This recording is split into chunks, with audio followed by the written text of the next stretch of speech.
What's y'all's thought on Hurricane Milton down there just exploding into a Category 5 very rapidly? Cloud seeding, weather modification, what do y'all think's going on about that? You still got all this going on up in Carolinas. You're hearing about the lithium and all that up there in the ground, right? Exactly where this hurricane devastated up in there, right? Where Helene devastated it. I mean, are we being punked? Is that what's going on? Is somebody going to jump out and be like, smile, you're on camera? Guys, there's so much stuff going on with the weather right now. It's craziness. Florida, I don't know if it's going to be a Category 5 when Milton hits Florida. They're talking like it may drop down to a 2 or a 3 right before it hits, or it could be a 5. We don't know, right?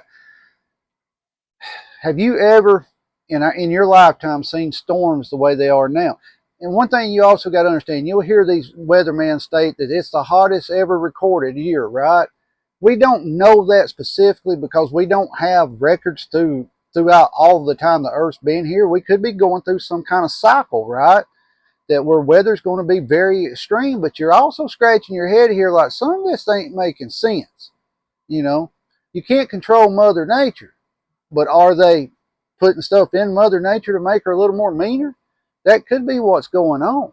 If you're on the west coast of Florida right now, I hope you've got your preps in order. I hope you're bugging out. And if you stay, I don't know what to tell you.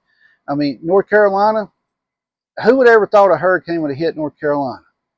Number one, we tell people to be prepared all the time, right? In a situation like North Carolina, they got hit and could have lost all their preps. They could have been a hardcore prepper and it all got washed away, right? Now you got the government, and their $750 is going to come in and save the day. But meanwhile, we're sending billions and billions to Ukraine, Israel, everywhere else, right? But we don't have the money to take care of our own infrastructure. You're starting to hear that possibly FEMA is running out of money. You're hearing a lot of stuff too, how FEMA spent all the money on the illegals. Well, one thing I want to make clear here, I've done some research on it. Some of y'all may have too. FEMA's disaster fund for America, let's say, is this tall. That's how much that's there, right? Okay, the fund for illegal immigrants, yeah, you can't see my hand up here over the camera, right? I mean, 3 or 4 times the amount of what disaster relief is. So did they take it from the disaster relief? I would probably say no, but they have a bigger budget to deal with illegals, and that should show you how they feel about American citizens. It should show you right there, plain and clear, that they care more about the illegals and taking care of them than they do American citizens, because the illegals have a much bigger budget that the FEMA and federal government can work out of. As far as Americans, something bad happens, they got a small budget, right? That's all they can afford. Here's you a couple dollars. Don't get me wrong, $750 is not a lot of money. $750 is a lot of money. If you've lost everything, it can help you get a little bit of something, right? But it's still a slap in the face. Same thing as they did out there in Hawaii, same type of deal. They were sending all that money to Ukraine at that time, right? But they 750 in Hawaii, but now they're sending money to Ukraine, Israel. You got guys, the federal government is not there for the American citizens. You need to wake up and understand that they're there more for the illegals than they are the American citizens. And when you let enough illegals in the country, eventually they're going to be the majority and our laws are going to change. And that's what they're trying to do here. So to get back on point about these hurricanes, sorry I rambled a little bit because I'm really upset about how they're doing North Carolina up there. There's something going on with this weather. Is it manipulation? It possibly could be. Could we be going through some kind of cycle that we have been through before in the past, before records were kept? That could be it. But when it comes to the weather, you don't play with the weather. You don't. You know, if you're sitting there right now debating on should you evacuate, you make your own decision on that. But you really need to look at North Carolina and what happened there. Of course, Florida here, you're going to get hit and it's going to go across it pretty fast, right? It's just come right through to the Atlantic Ocean.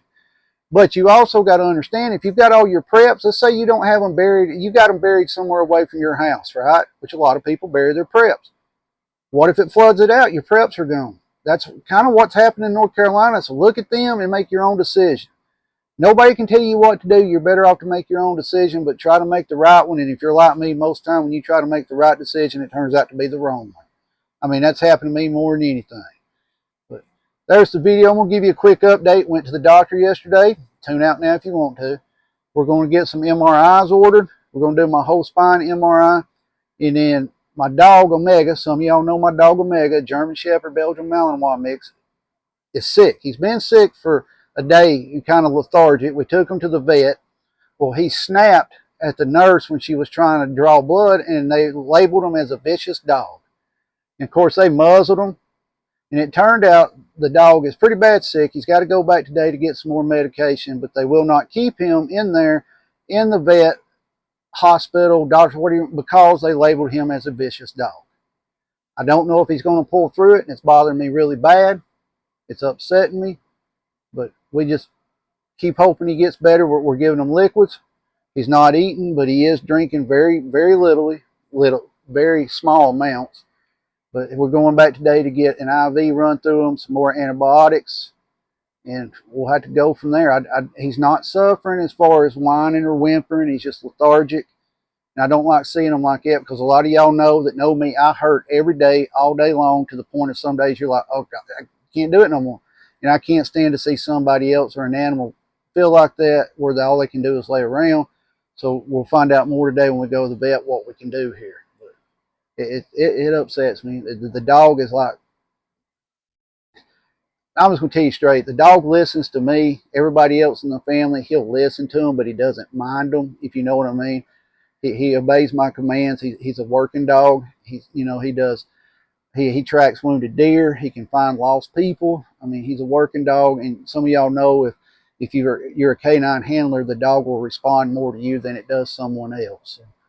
I mean, it's like your best friend's sick. But we're going to see what happens there. There's the video. I know some of you tuned out as soon as I said my health update, but we're going to go from there. And if Omega's something bad, you may not get a video a day or two. I mean, it's going to take me a day or two to get calmed down from it. You guys, keep your head on the swivel. Be aware of your surroundings at all times. Protect yourself and your family at all times. At that moment, you're the only person who can do it. Stay safe. If you're in Florida, you better start making your preparations now of what you're going to do with this hurricane. I'm not going to tell you it's going to be a 5, and I'm not going to tell you it's going to be a 1. If you live there, you know what to watch for. Take care of yourself. Take care of your family during this. And guys, let's continue to try to help North Carolina and Eastern Tennessee. Don't forget, Georgia got tore up too. So let's keep our thoughts on them. Stay safe. Keep prepping.